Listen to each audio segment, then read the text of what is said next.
Inilabas na ang opisyal na draw sa ilang laro sa 2016 Asian Games. Silipin natin ang mga makatatapat ng Alas Pilipinas at national football team sa group stage. Sa report ni Matchpoint, Millie Borja. Nakilala na ng Alas Pilipinas men's at women's volleyball teams ang kanilang mga makakalaban sa group stage ng Asian Games matapos isagawa ang official draw para sa continental na palaro. Napunta ang Alas Pilipinas men's sa grupo ng malalakas na teams kasama ang Chinese Taipei, Korea at host na China, habang target nitong higitan ang 13th place na nakuha sa 2022 edisyon. Samantala, babalik ang Alas Pilipinas Women sa Asian Games sa kauna-unahang pagkakataon mula noong 2018 kung saan nagtapos sila sa ikawalong pwesto. Makakasabay ng Pilipinas sa group stage ng China at Kazakhstan.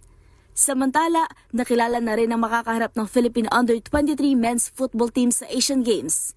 Napunta ang Pilipinas sa grupo kasama ang Uzbekistan, Vietnam at Kuwait. Sa women's division, makakatunggali naman ng Pilipinas ang China, Hong Kong at Uzbekistan. Ito na ang marka ng kauna-unahang pagbabalik ng men's football team sa Asian Games mula noong 1974, habang unang sasabak muli ang women's team mula pa noong 1990. Gaganapin ang Asian Games mula September 19 hanggang October 4. Para sa MBC TV Network News, ito si Millie Borja ng DZRH TV, una sa Pilipinas, una sa Pilipino.